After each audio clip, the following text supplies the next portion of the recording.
Hey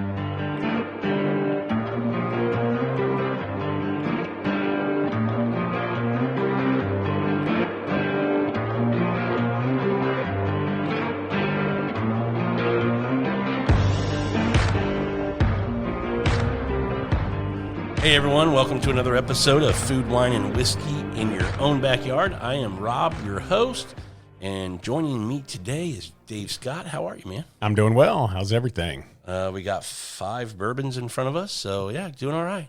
Let's dive in. All right, so yeah, 5 bourbons in front of us. We don't know what they are. Obviously, people who read the title can tell we're talking about not William LaRue Weller, but I think I want some William LaRue Weller today. Subconsciously. We're talking about Buffalo Trace, the distillery. We're going to focus on Mash Bill 2. We'll hit some highlights of just kind of what products they offer. It's called Buffalo Trace Distillery, a.k.a. Tater Distillery. Would that be fair? I think that's fair. That's fair. Before we jump into this, I do want to say thank you to all of our listeners. We appreciate you guys listening to the show. If you enjoy the show, you come back weekly, you're listening to the episodes, we would love for you to give a rating, give a review. You're listening to it on, whether it be Spotify, Apple, Google, whatever. If you could leave a review and a like there, boy, that helps the show, gets it out so that other people can find it, and we just really appreciate that. Let's dive into Buffalo Trace and specifically Mash Bill 2. Yeah, let's do it. So this is Buffalo Trace is a distillery that puts out product that you're not going to find. We've not done a lot of shows on this because we try to do shows on bourbons that we enjoy drinking that people can listen and go, I think I want to go get a bottle of that. This episode's not going to be that. No. I mean, some of these may be readily available in different parts of the United States, but at least half of these you're very rarely going to see on a shelf ever. But I think there's some value here because if you do see one of these and you've heard the show and you hear the name and you see one, definitely buy it. So because people may not have a clue what Hancock's Reserve is. Right, because nowhere in there does it say Buffalo Trace or Weller or anything else. Same with Elmer T. Lee. If you don't know, because you don't see these bottles regularly. Right. If they're there, you could easily pass them by and not really, maybe listen to this show and go, 2 weeks ago, I was in a liquor store, wherever, and I think I saw an Elmer T. Lee and I didn't know what it was.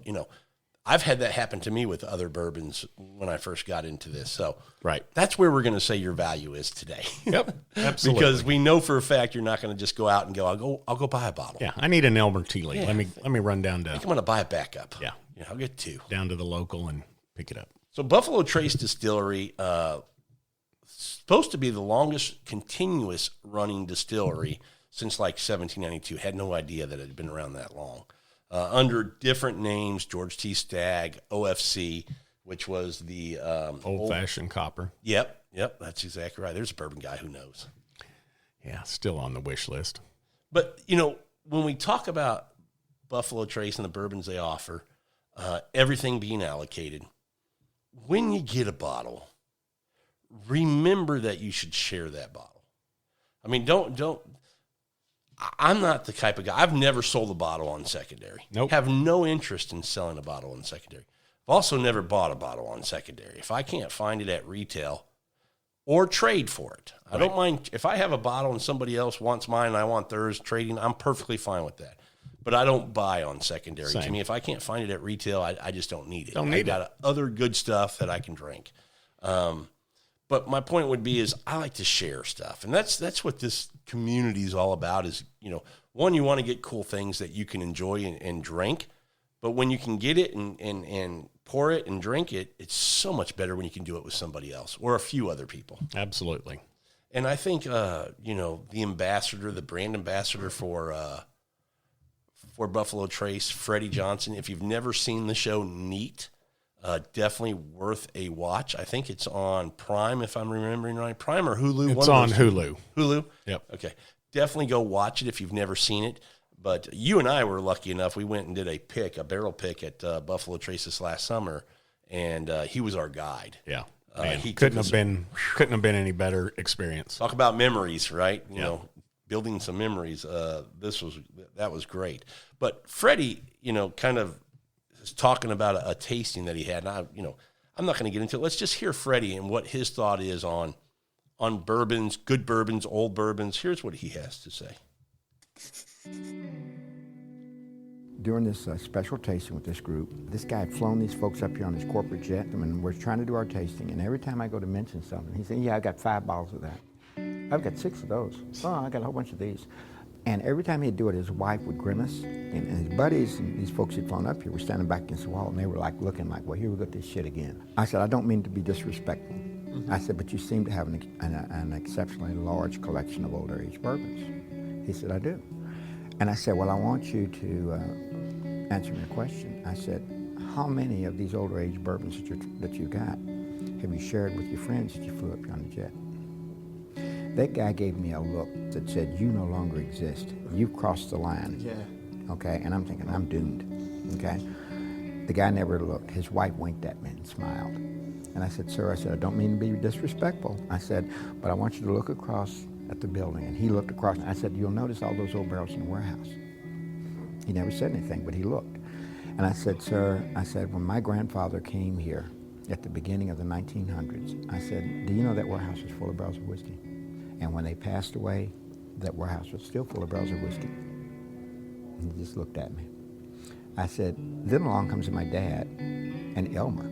And when they arrived at this distillery, the warehouse was full of barrels of whiskey. I said, when they both passed away, the funeral directors did a drive-by of this distillery with their caskets. I said, and as they drove by carrying them to the graveyard, I said, that warehouse was still full of barrels of whiskey.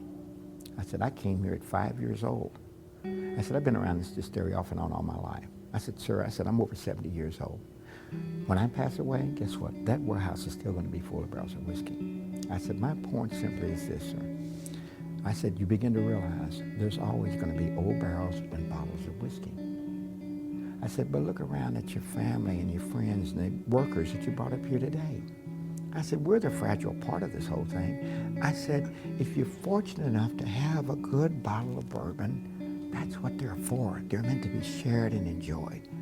I said, just personally speaking for me, I would rather have the memories that a really good bottle of bourbon provided for me and my friends together than to pass away knowing that that bottle is still sitting there and none of us have enjoyed that moment.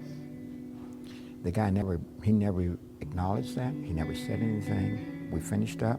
He left.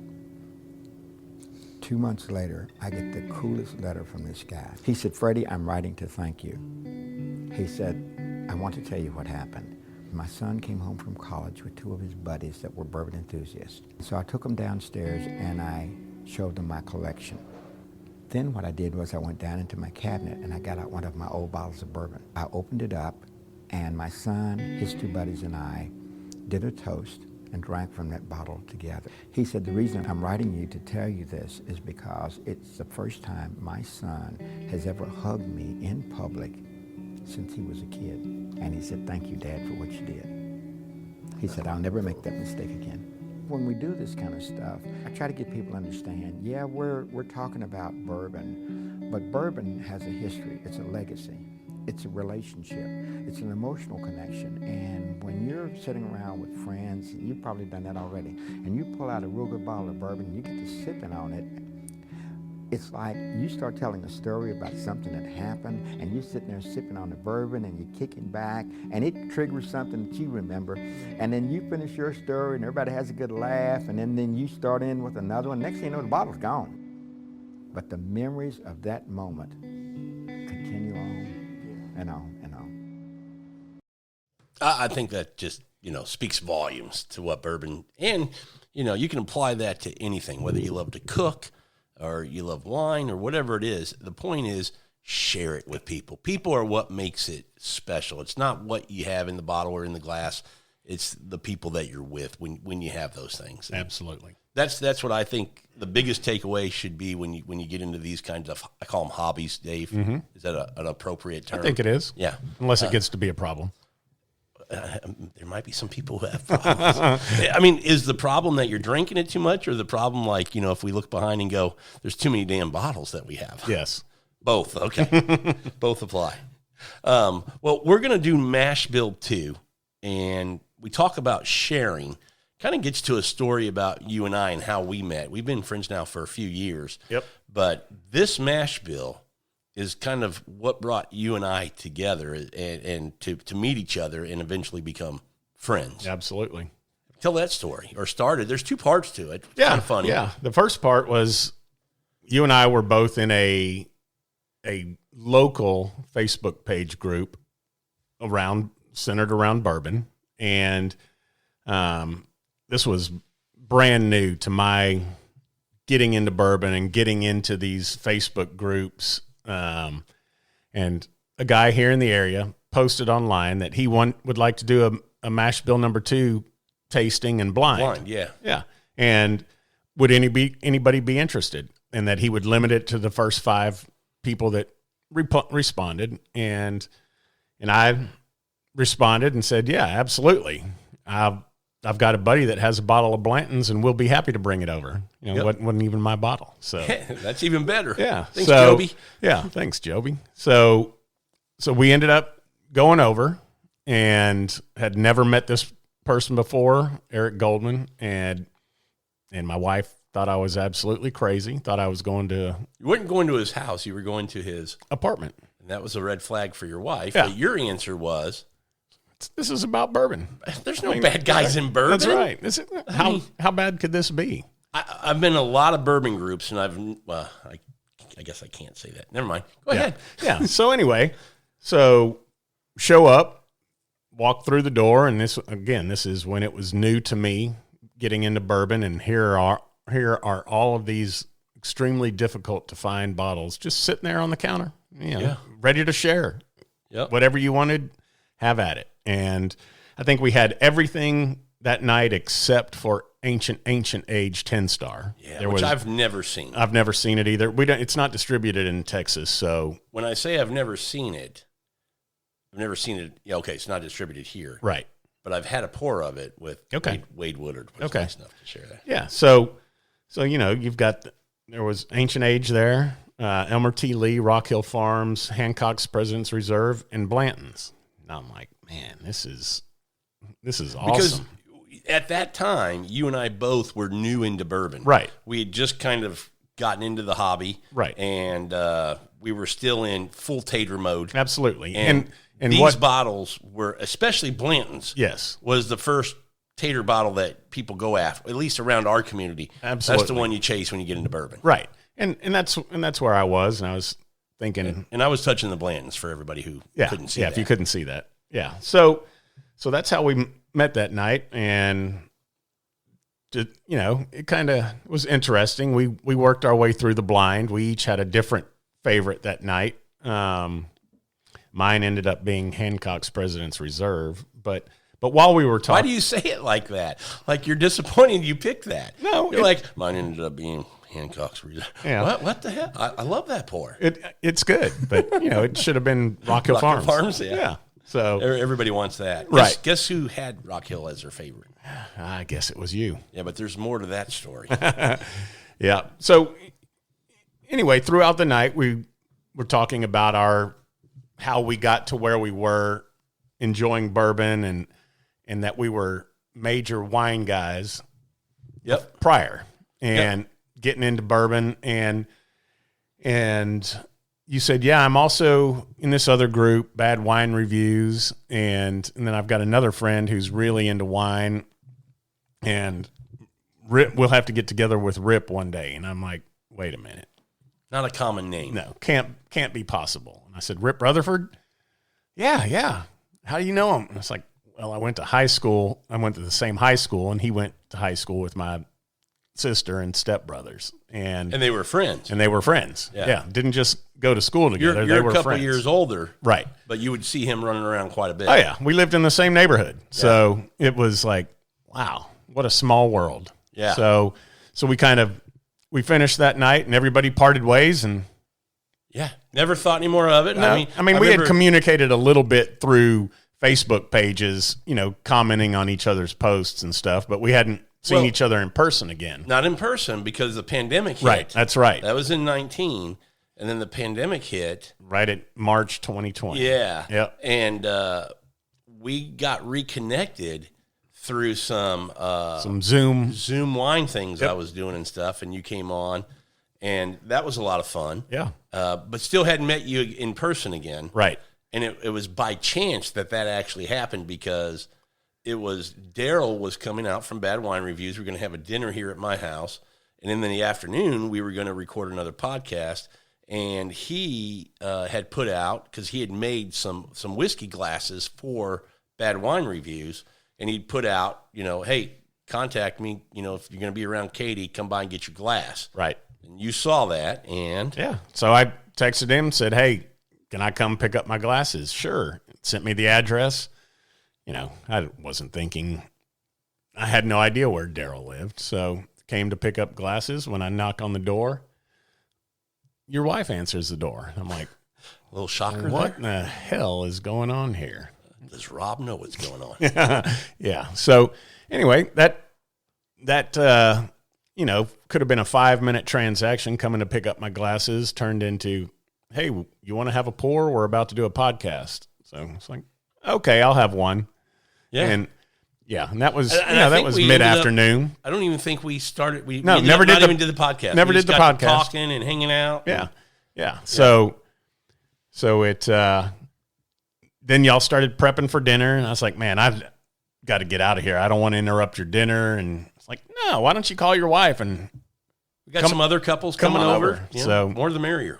Yeah. So that 3:00 stop to pick up some glasses turned into going home at midnight or later. And, I just remember laughing because you were like, I'll call her, but she ain't coming. My wife's got no interest in coming. Yeah. She hates spur of the moment stuff. Yeah. It ain't going to happen. Yep. So I'm probably just going to stay here, but I'll let her know where I'm at. Right. And then you left. Yep. And yeah. And from then, you came back with a treat. Yeah, I did.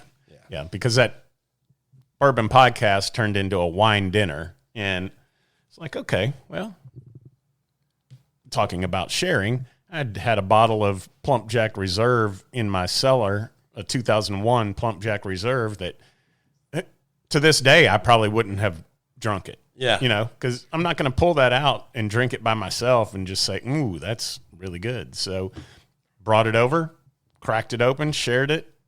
Thank God it was still it's in excellent shape. Oh, it was. And it's we talk about creating memories. That's a memory. I mean, yep. I bring it up now because I'll never forget you bringing that bottle to the first time we, got to meet you and your wife and really hang out. Right. And that's what these things are about. Yeah. Man. Getting together and doing stuff like that. So then here we are sitting here 4 years later. Yeah. 4+ years later, yeah. I guess. We hang out with you, and we even like Paige. Yeah. We think she's pretty cool. Yeah, she's all right. She's giggling again.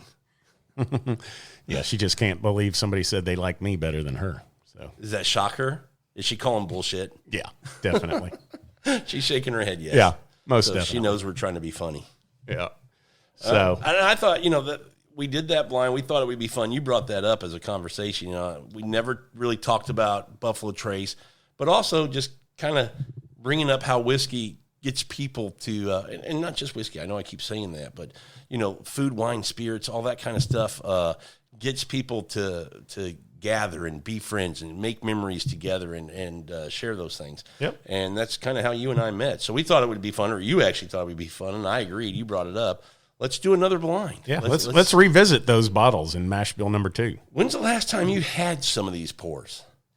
Well, I probably had a Blanton's most recently, within the last few weeks, but very rarely do I ever. I mean, my Rock Hill Farms is about half gone, but that's mostly from sharing and having a pour on occasion. Yeah. But Elmer T. Lee, I hate to even say it after listening to that little clip from Freddie, but I've got a bottle of Elmer T. Lee on my shelf that has never been opened. Well, you're finding the right moment. Right. Yeah. And then Hancock's Reserve. I don't visit that one very often. I don't know why. I like it. You have a bottle? I do have. I've got 2 bottles, actually. Yeah. I've got a backup, an open and a backup. Yeah. Yeah. Like Freddie said, I've got 16 bottles of that. Yeah. So at least one's open. Right. Yeah. One is open, and I kind of overlook it a lot. You know, it's. To me, I think it's a solid pour. Yep. you might be like me. I probably don't go to it as much. You know, when we start a night of having a bourbon, I like something between that 90 to 100 proof, so it falls there. But I probably don't go to it as often as I probably would, because it's just not as easy to get. Right. You know, it's a little tougher to get. Yep. So. Yeah. So, but I thought it would be a good idea to. All right. Well, let's sit down and see what we think today. Yeah, I'm going to see. You know, getting back to when you mentioned Rock Hill Farms, and I said there's more to that story because it became my favorite that night. I'm a numbskull because getting into bourbon, I actually got a bottle of that. Found it in the wild. That's a tater saying. And at retail. Everybody was like, Rock Hill Farms is awesome. And at that time, I hung around a guy named Brian Cotton and a couple other guys, and they couldn't believe that I'd found this bottle. And I was like, okay, you know, awesome. I'm going to open it up. And I did, and I poured it and thought it was awful. For whatever reason, just didn't like it. And Brian Cotton had come over one night, and he said he loved that bottle, and I just simply said, well, here, take it home with you then. And hindsight 2020, I went, you're a dumbass. Yeah, probably not the smartest move. Because we fast forward about 6-8 months, and my palate, obviously getting more into bourbon, had changed, and we did this blind. And at that time, Rock Hill Farms came out number one for me, not Hancock's. Right. Hancock's was my number who one. Would pick Hancock's. Yeah, that's why I kind of grimace every time I talk about it. I'm kidding. I think Hancock's is a solid pour. Is. I really it is. do. So it's going to be fun. We got these blind. Yep. We know what they are, but we don't know what's in each cup. And, you know, it's going to be – this is just to go, which one do you like the best, second best, third best, you know, whatever. We're just ranking them. Right. There's no wrong or right answers, just to see kind of where we are in our palate today. Yep. And your glasses are different than mine, meaning my not in 1, the 2, same 3, order. Yeah. So that we can't kind of piggyback off each other and both have the same pour in glass one and glass two. Your tasting notes can't influence mine, That's exactly and mine right. can't influence yours. So, I'm going to start nosing. Let's see. Yeah, same. Nothing like sticking your nose in it. That's what she said. Oh, sorry about that. My wife just makes an ugly face. I love Dave Scott. He's my favorite. I love The Office for that matter.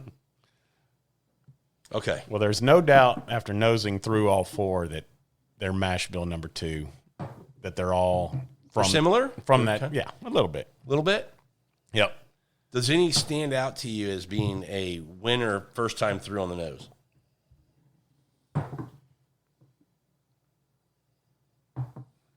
I have one. I have a winner. I have a lead horse. Yeah, I don't know if it's Blanton's, but I have a lead horse on the nose. Man, they are so close together in nosing. And what I'm trying not to do is I'm not going to overthink it. Right. I'm just going to go through. Like, okay, which one of these is Rock Hill Farms? Yeah, I'm just going to, whatever kind of, has that impact on me, that's what I'm going with. And right now, glass number 1 for me is my favorite nose. All right. I'm getting just a ton of cherry on that one. Yeah. And there's a ton of cherry in all of these. But I mean more so. It's more pronounced. Yeah, for me, it's probably number 3 for me. So mine goes 1, 4, 2, 3 are my favorites. All right. On the nose. All right. And mine are numbered a little differently. Mine are 5 through 8. So for me, I'm going to go 7, 8, 5, 6. Okay.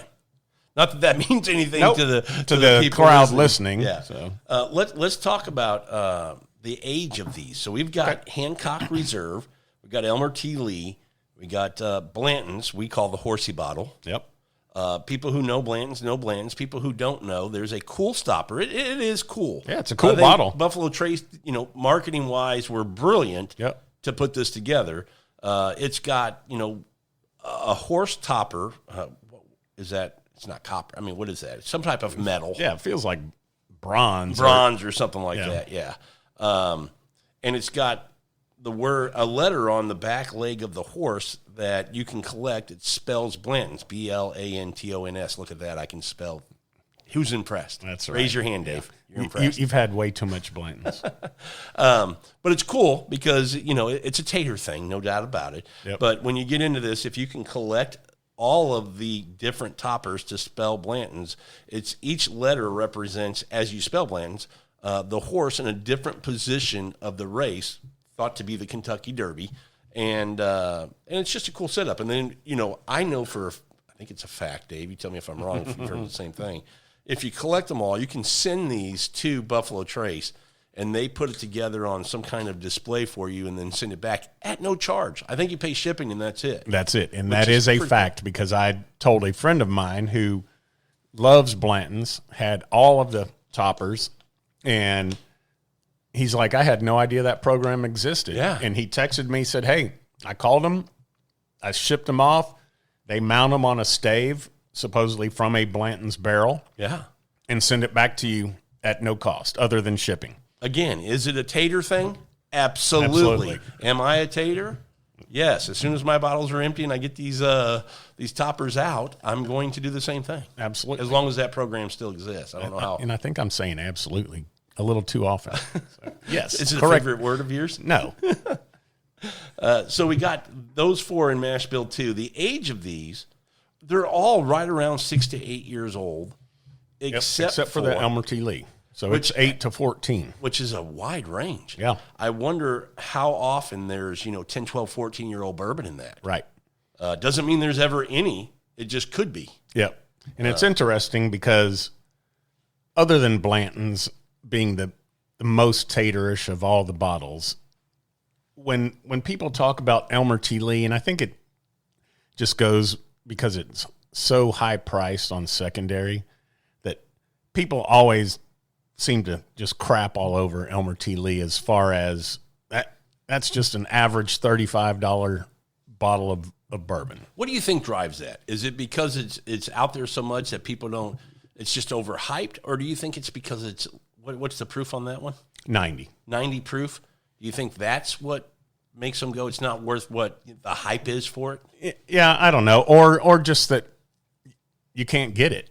It's people tend to crap all over stuff that they would like to have but can't. Or, they had a pour in a bar. I don't know. Yes, I do think that. The only reason I'm kind of questioning that is because if you post that you got a bottle of E.H. Taylor Warehouse C, nobody craps on that. No. If you post you got a bottle of, Coy Hill or something like that came out, nobody's going to crap on that. They only crap on this kind of stuff. Right.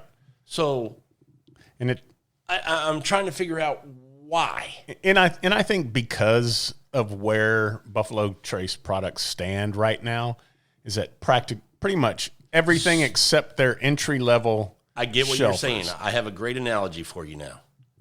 They're the New York Yankees or the Dallas Cowboys.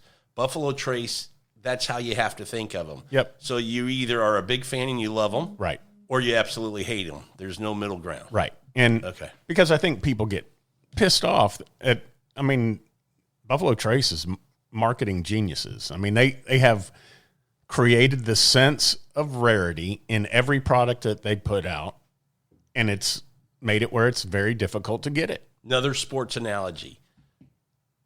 Even though you hate Tom Brady, you want him on your team. Right. So they hate these You hate bottles, them until they're on your team. Yeah. Once you can get a bottle, you think it's the greatest thing ever. Right. Okay. Gotcha. Yeah. So that's where we stand. So with Hancock's Reserve, it's an 8-year, typically aged 8 years. Elmer T. Lee, 8 to 14. Rock Hill Farms is in that 8-year, 6 to 8 year, same as the Blantons. So. And then if we go proofs, got 88.9 on the Hancocks, 90 on Elmer T. Lee, 93 on Blantons, and 100 bringing up the century mark on the Rock Hill Farms. Yep. What's the best bottle you've gotten from Buffalo Trace? What's your favorite bottle? What's your kind of your trophy, if you will? The Rock Hill Farms. Is it really? Yeah. And I have a Blanton straight from the barrel, so that's Great definitely one of my trophy bottles. But Rock Hill Farms, just because it's so hard to find and the bottle is so unique. It is. That's the coolest bottle in our lineup today. Yeah. It looks like a decanter. I mean, you said earlier before we were on the air, it looks like a glass like an old style yo-yo. On top, slapped on a cork and put in the bottle. Yep. Yeah. So, I'm trying to think of what would be. Let me ask you, related to Buffalo Trace, do you have any of the A.H. Taylor lineups? Do you have any BTAC? Do you have anything like that? Because I'm surprised. I think you do, and I'm surprised that wasn't one of those. Well, I thought we were only talking of the mash bill too. Okay. Yeah, so I've got a bottle of George T. Stagg. Yeah. That's that kind of would be your trophy bottle that's from absolutely, Buffalo Trace. Absolutely my trophy bottle from Buffalo Okay. Trace. And I've got some of each of the E.H. Taylor small batch, single barrel, straight rye. I've got none of the special release bottles that they've come out with, but yeah, I've got quite a bit of Buffalo Trace product. Yeah, again, getting back to being in Texas, we're pretty spoiled here. I mean, these things, they're not easy to find, but Right. if you're hunters, boy, we're saying all the tater terms, aren't we? Yeah. You can find some of these things, and we've been lucky enough to find some. I think my favorite bottle might be the William LaRue Weller that I had from 2018. I still got a couple pours left, but I put that one away because I was just like, I'm going to save it for a little while. Yep, that's definitely the William LaRue Weller is on my Now in this unicorn lineup, list. Yeah. in the Buffalo Trace, I can say I've owned a bottle of Rock Hill Farms. I just gave it away like a jackass. But that would be the one I would want again. Now that I've had it and my palate's kind of developed, if you will, I remember liking that. I haven't had this, Dave, since the night we did that blind. Wow. All right. And well, that this is going to be a night it treat. won. This is going to be a treat. So right, remind let's me start. again, your nose. Before we dive into the palate. I'm going 1, 4, 2, 3 is my favorites. And I went 7, 8, 5, 6. I feel like you should say 1, 2, 3, 4 again. Okay. Mine would be 3, 4, 1, 2. 3, 4, 1, 2. And I'm 1, 4, 2, 3. But And that's confusing. we don't have the same lineup. We don't think we do. My wife might be funny and be like, I gave you guys exactly the same thing because you didn't think I did. Is there a nose that you're disappointed with? No. They are all so similar that it was difficult for me to even pick a favorite or a least favorite. I get a ton of cherry on all of them. One of them, which my number 6, we can refer that to 6 or number 2, either way in my lineup. I got a little more, I don't know how to describe it, pencil shaving, a little more wood, I think. Wasn't quite as fruity as the others. So the way we're going to do this is our favorite nose, and then we'll do palate and finish, rate that, and then we'll have kind of our overall, because favorite nose might not end up being your favorite one to drink.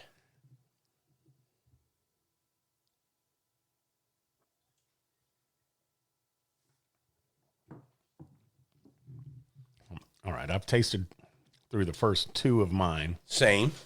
I think number 1 comes in a higher proof point for me. Okay. Than my number 2.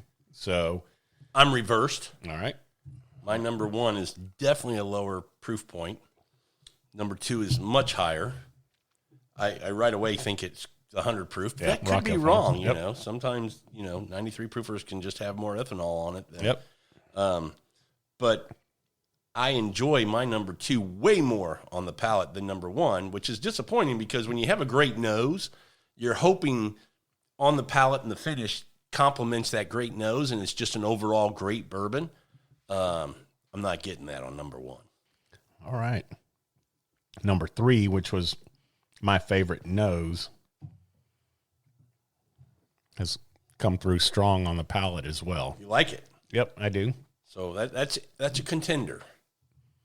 It is. I'm gonna taste through all of them, 1 through 4, and then work my way backwards 4 to 1. That's exactly what I'm going to do.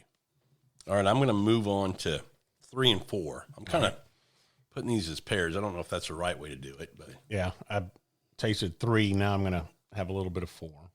all right, my 3. Not impressed on the palate at all, but I need to come back through and give it another shot. Yep. I just took a little drink of water. Maybe that affected my palate on that one, but it seemed very thin, no body to it, no finish at all. Yep, that's going to narrow it down when I go back 4, 3, 2, 1. Yeah, I just took another sip of 3. Not my favorite. We did get a chance to go to Buffalo Trace. We this did. past summer. We kind of mentioned that. Freddie was our host for our tour. Let's talk a little bit about that experience while we were there. I mean, if you're going to Kentucky, to me, that needs to be on your list of places to visit. There's a lot of great distilleries in that area, but Buffalo Trace, as far as the overall experience, I thought was fantastic. I agree. I had a great time. And I think one of the big differences with Buffalo Trace is that, we went to quite a few others. Maker's Mark was an absolute favorite, I think, of both of ours. Yeah. Because the grounds are so beautiful. Everything, presentation-wise, is just that. They treat you like an honored guest. Yes, absolutely. Yeah. There's absolutely again. But anyway, you say it well. Yeah. But with Buffalo Trace, you are in the middle of a working distillery. Forklifts are going by with barrels on them. You're in the middle of it. Whereas at Makers and Heaven Hill, you don't really see the working side. But with Buffalo Trace, you see all of it. Yeah, you're right in the middle. You need to pay attention. They have somebody walking with you just to kind of safety's a big thing. Yep. But it's a great point, Dave, because I remember they have a rail yard that goes through there, and they were loading barrels on right. They were moving barrels through there as we're. Yeah, they had a warehouse with this old type of, if you're up on the 4th or 5th tier, they're putting barrels into this old kind of elevator. Right. And it had almost like a rotisserie kind of, roll a barrel on, it starts to go down, and the next one would get on. And at the bottom, they just start rolling them off. And I was like, obviously in today's world, you wouldn't think you would still see that. Right. You'd think there'd be some, more automated kind of way to do this. But what I really appreciated is they kept the history of Buffalo Trace and how they did things. They're still doing it that way, which I thought was really cool. Yep. And that, like I said, that was so different than every other distillery that we visited on that trip. You had to step back a couple times to let forklifts go through, and they were working. I thought you were going to say you had to step back a couple times and just soak it in. That too. We did that because it was like, we did that I'm really here times. seeing this. Yeah. Yeah. The other thing I want to mention about Buffalo Trace is the history. We hear names like Blanton's on a bottle and Elmer T. Lee on a bottle. These aren't just made-up names. These are people who really had an impact in the bourbon industry. Right. Yeah. And the little clip we heard earlier, Freddie mentioned that when his father was working at Buffalo Trace, that he and Elmer, and that's Elmer T. Lee, were friends, and Buffalo Trace honored Elmer T. Lee with a brand. Wasn't it Elmer T. Lee? How's the story go? I'm trying to remember it, Dave. Maybe you can remember better than me, but there's a story of doing the Blantons. Was it Elmer T. Lee who wanted to make Blantons in honor of Blantons? As a single barrel product? Yes. Yeah, that was his way to pay homage. Right. And that was his idea, and people thought he was crazy. Buffalo Trace people thought he was crazy. To do a single barrel type of whiskey. Where it's not blended, because blending was, to polish it off, round it a little bit, whatever. Yep. The other thing that Freddie told us that was amazing that was surprising to Buffalo Trace was the price point. Do you remember what he said the price point was going to be? Because this was back in the 80s. Right. The price point was going to be $25 a bottle. And they thought that was outrageous. Yes, outrageous. So it gets back to, people going, well, I bought that back in the day for the, Yeah. Of course you did. Yep. Because that's what it was. A loaf of bread was priced. 6 cents back in the Exactly. 20s, whatever. Yeah. But, supply and demand, it gets popular, price goes up. But I think the history of, because when I first got into bourbon, I just didn't pay a lot of attention to history, and I like history. So as I started to enjoy it more, I started to do more kind of research on where things came from, and it's so well, it's just prevalent in the bourbon community that so much of the product was actual people. Right. You know, whether it's Jim Beam or Jack Daniels, Yep. or Elmer T. Lee or Colonel E.H. Taylor, or, you know, all these people were actually people who had huge impact in the bourbon industry. Right. Yeah, because with Colonel E.H. Taylor, he started or really pushed for the Bottled in Bond Act, Yes. which is why every bottle of Colonel E.H. Taylor is bottled in bond, except for the special release bottles. No, those are. Except for the barrel strength, That's barrel right. proof. Sorry, Just their one barrel Right. proof. Everything Yeah, else, everything else is bottled in bottled in bond. bond. Yep. So, okay, Right. yeah, I've tried number 4 again. okay. Gonna start working my way back. That's what she said. The girls can't hear that, Dave. Yeah, no. They're both into their phones big time.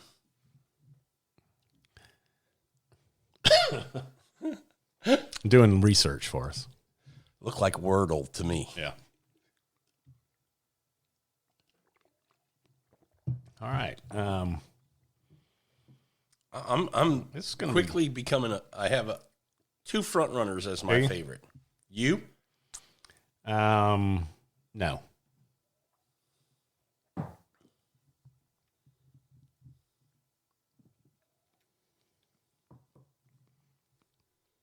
Okay, for me, my number 2, I don't know which one you said was thin, no finish at all. That's my 3. That's my 2. Okay. There is We're going to see if we line up on these, if we pick there the is same thing. not a whole lot going on with number 2. Okay.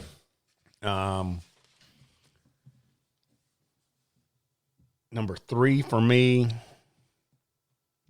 has more going on than number 2, but still not there. 4, I think, is a little bit higher proof and has more of a finish.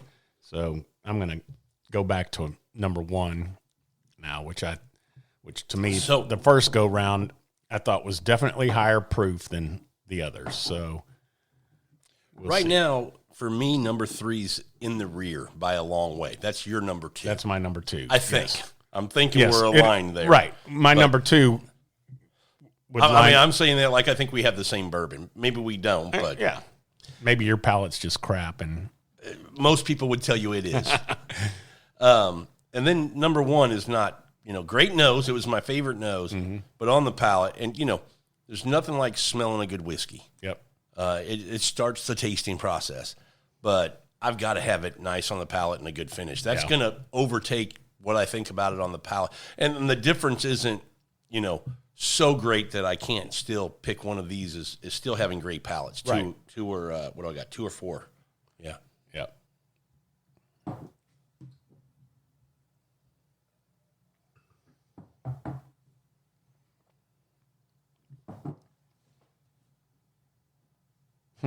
Now going backwards and getting back to 1 doesn't come across like it did the first time as being higher proof. Right now I'm thinking number 4 is probably it drinks like it's the highest proof. Okay. Now, I've pushed 1 and 3 out. They're out of I've narrowed it down to 2 and 4 is my favorite.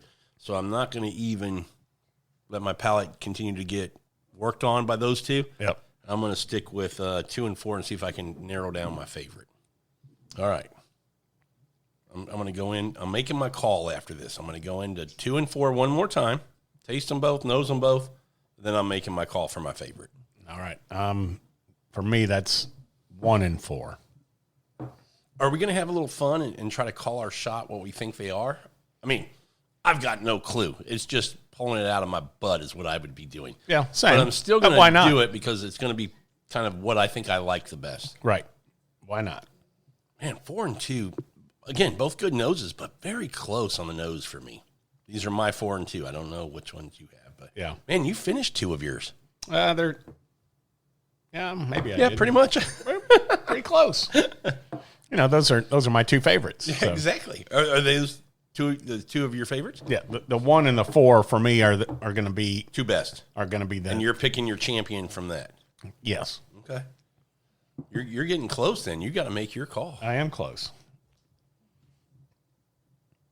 All right, let's see. I should be able to make my call pretty easy here.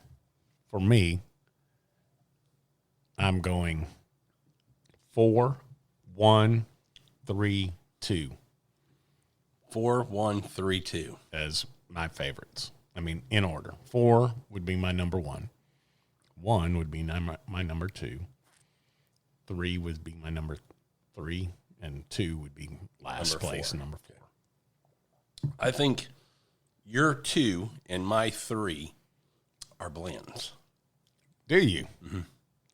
Just because they're a single barrel, or they're all single barrels, but I think that when Blanton misses for me, this is kind of the profile I get where it misses. Yeah. That thinness, that no body, the finish is gone. I mean, it's just like a big donut hole. Okay. And so it makes me think this might be a Blanton's miss. Okay. For me, I was expecting that to be Hancock's.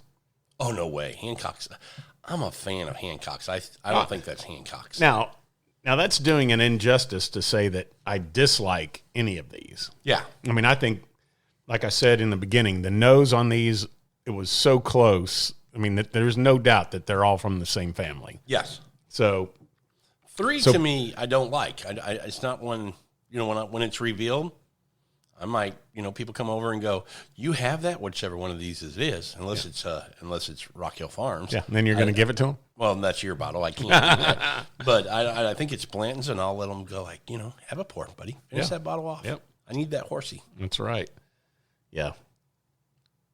So I'm going to make my call. I think number 4 is Rock Hill Farms. I think my number 1, which came in second place, was Blanton's. I think number 3, which came in third place for me, I think is Elmer T. Lee. And my number 2, I think, is Hancock's Reserve. And if I get 50% of those, I'll be happy. Well, and again, if you get 50%, I'll be impressed because this is tough in the same mash bill. It is. This is the same profile, very similar. Yep. I tried to pull out characteristics that I get from older aged stuff, little softer edges, which would equate to the Elmer T. Lee. But I thought my number 4 was the highest proof point. Okay. I thought my number 2 was the highest proof point, and it is my favorite. It wins. Number 4 would be my second favorite, which I think is Hancock's. Number 1 is my third favorite, which I think is Elmer T. Lee. I think Blanton's is pulling up the rear, huh? And number 3 is my least favorite, and I do think that's the horsey bottle. All right. Are we ready for the great reveal? We're ready for the reveal. Yeah. All right. Let's see if we have our crack staff over here. Tallying up. Yeah, they do research, but they do tallying for us too. Would you like a microphone to? No? Why are you shaking your head no? Okay, we got. What am I looking at here? These are what they are? Board. So this is mine. This is. Yeah. Okay, well, I was wrong. Number 3 is Elmer T. Lee for me, which I thought was awful. And number 1 for me, which I didn't like as well, was Blanton's. Number 2, which I said was Rock Hill Farms, is Rock Hill Farms. Okay. And number 4 is Hancock's, which I thought was Hancock's because I think it's a very good pour. Yep. So I'm shocked that Elmer T. Lee Came in, and there you go. which is my dead last. Like not we talked, very good. like we talked about, people seem to crap all over Elmer T. Lee because It doesn't it stand up. is so hyped and has such a huge secondary dollar amount. But when you go back to up to 14 years of aged whiskey in there, Right. you would expect a whole lot more. Exactly. Let's see where yours came out. All right. What was your least favorite? My least favorite was number 2. Was number 2. This is David's? Yeah, the David too. That's what he had for 2. Okay. Which was your Hancock's. That was your least favorite. Which is what I thought it was. Man. These are his guesses. Okay. Your next least favorite, Was my number 7 or number 3. which was Elmer. Okay. No. Blanton's. These are his guesses. Okay. So Blanton's. Okay. Was number 7 or number 3 for me. Yep. Okay. And then your second place for you, Was number 1. which Or- was or Elmer 5. T. Lee. Wow. And number 4 was your first place winner, Yes. which was Rock Hill Farms. Okay. Which is what I thought it was. So it stood out, Rock Hill Farms. Yep. I wonder how much of that is that extra, proof points. I think a lot, because that was the one thing It that had more flavor. Yes, and not only that, but it had a little more Bite on it, bite, and which I enjoy. same, and that's why that for me that was an easy pick. Yeah. It's like, okay, this one's the highest proof, whether I like it the most or not. It's Rock Hill Farms. So I got 2 right on my guesses. Did Dave get any right on his? Dave got 2 right. Dave got 1. Dave got 2. Okay, statistician. Well, So I definitely got Rock Hill Farms right, and I got Hancock's right. So So it was my Blantons and Elmer T. Yep. Lee that I got reversed. And I got, so you got your 1 and 4 right. Right. I got my 1 and 2 right, and I reversed my 3 and 4. All right. So, not bad. If that's not confusing bad. for everybody. Yeah, I mean, Without a what without else a is picture. confusing is reading my wife's, how she wrote all that out. I'm like, look at this, but go over here, and then cross-reference over here, and I'm like, what? Yeah, but So anyway, well, I mean, and now she's giving me the shoulder shrug. And right? the- Like you the told me to arms do out. this. Yeah, That's why I wanted her to have a microphone and come on and, with her beautiful voice, tell us how we right. did. She didn't want to do it. yeah, but overall, there's very little difference, which as you would expect. Yeah. Same mash bill, little bit different aging, different warehouses, but 2 was a clear winner for me. and The Rock Hill Farms. same, and which was my 4, which was my Which winner. I'm way more disappointed than I picked that in our last, couple years ago tasting. Yep. And here I am picking it again, And you gave away your bottle. and I gave away my bottle. So I'm really disappointed. Yeah. So Yeah. So my 2 losers were Blanton's and yeah, I can't Hancock's believe Reserve. Blanton's finished 3rd. I really thought that would be 4. Elmer T. Lee finished at the bottom for me. man, that was my number 2. Shocked on that.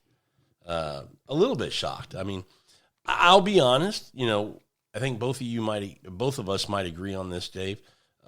Where we are, kind of in our hobby of drinking and collecting bourbon.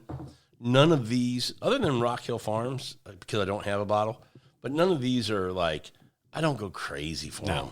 It's not something I'm just looking for all the time. No. They're fun bottles to have in your collection. Yep. But I would tell anybody, don't pay secondary for any of these. No. If you can trade for one, by all means. If you got something you have multiples and you're willing to get rid of one to get one of these because you want it, you don't have it in your collection, do it. Yeah. But the only one I might pay secondary for, well, there's probably 2. Blanton's, I don't think is crazy secondary. It's around $100 or so. Right.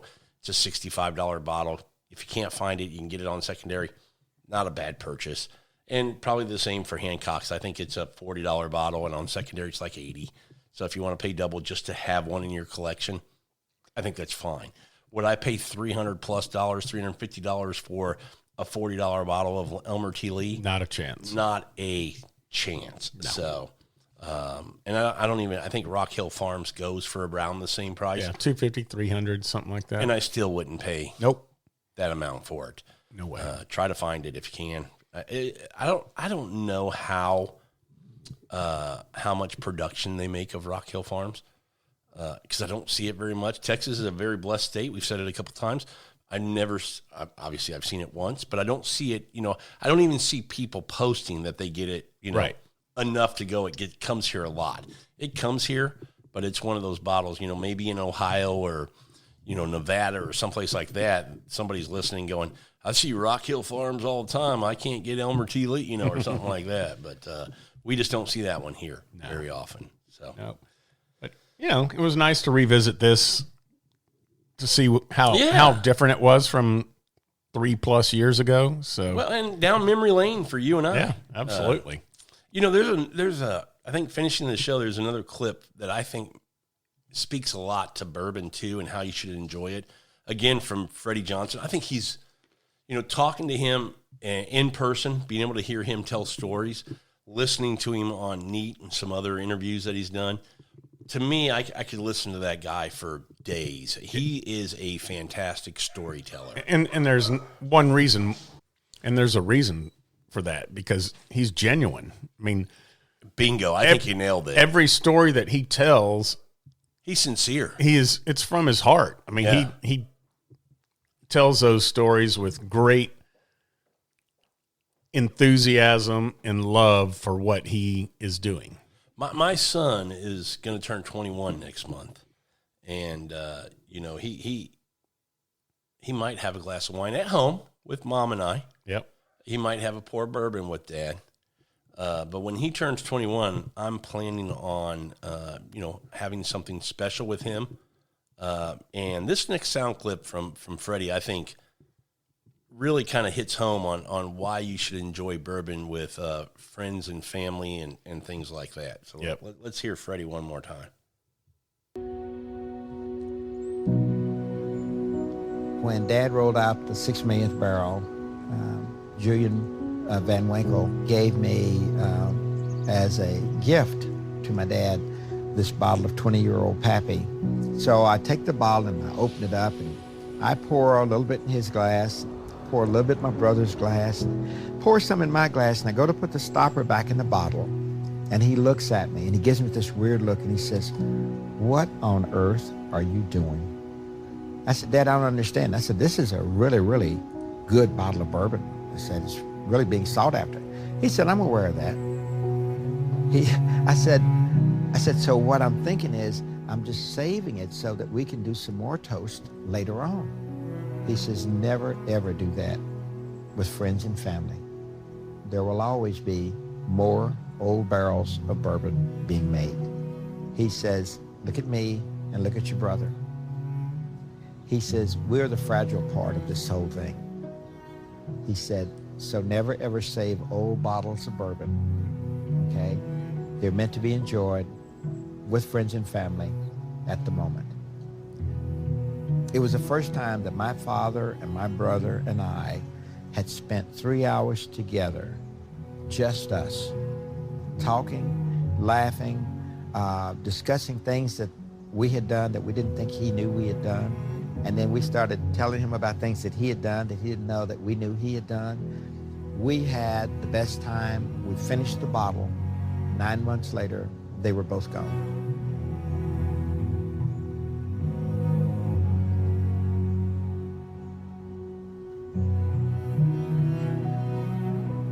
It's not about the whiskey. It's about the lives you touch and the people you meet. And the whiskey's a byproduct of a good relationship.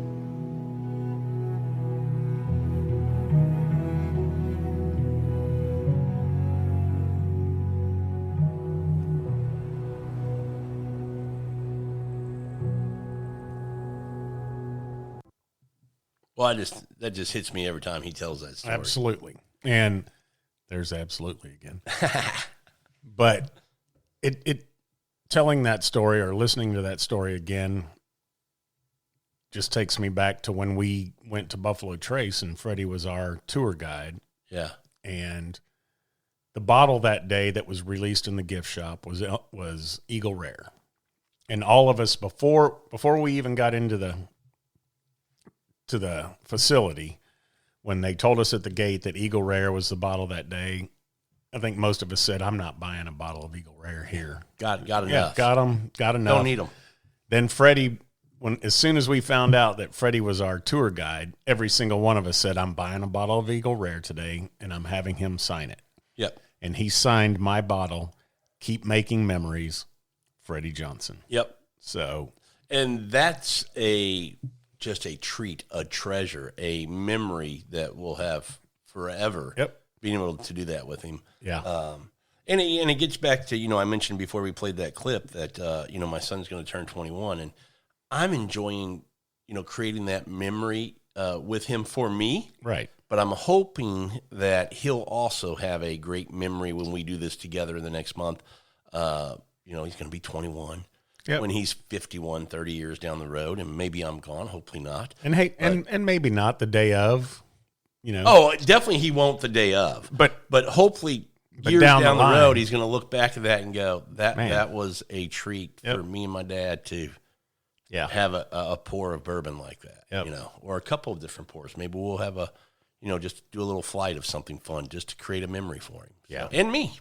That's what it's all about, man. That's the whole kind of point of this. Yep. If you've got them, share them with friends. Absolutely. Like Freddie said, and keep making memories. Yeah. And you did that. You recently had your daughter get married, and your son-in-law, his father, also into bourbon.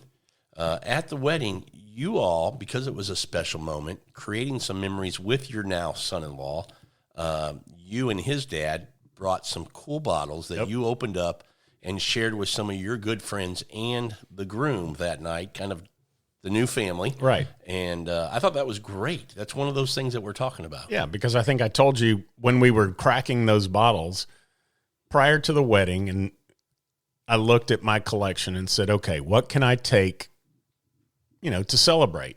And I looked up and saw the bottle of George T. Stagg, and I said, no, I'm not going to take that.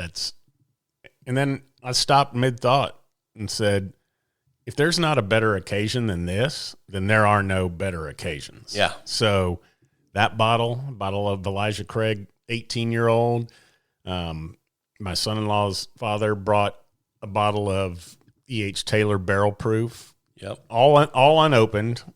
We opened them and all shared them. Multiple pours. Yep, multiple pours. Laughed, told some stories, Yep. made fun. I mean, I learned about your old college roommates and things like that. They were there. So, I mean, it was, again, a memory for me. That's why I brought it up. It's one of those times where you drink great bourbon around people, you hear stories, you get to know them, and it sticks with you. Right. And like Freddie said, bourbon's just the byproduct. The stories, the memories that. What hit me with what he said was we're the fragile part of it. Right. To his point of we finished that bottle, and then 9 months later, they're both gone. Mm-hmm. That's the whole point of this episode was, getting back into mash bill too, but talking about kind of you and I and how our the significance of it. Yeah. It's mash it's about bill relationships. Too. And our relationship was formed, our friendship, because of mash bill 2. And so we thought we'd revisit it. Ugh, sounds like I've been drinking bourbon all afternoon. and just kind of talk about how important it is to share with friends and family and things like that. Bourbons, wines, if you love to cook, food, all of those things, it's always about the people you're with. Indubitably. I don't even know what that freaking means, but I'm impressed that you can say I think it. that was in a movie or something like that. Well, that's our episode, man. I had a lot of fun kind of reminiscing, man. Telling some stories about Good going back. Yeah. Thanks, everybody, for listening to this episode of Food, Wine, and Whiskey in Your Own Backyard. And until our next episode, enjoy your next pour.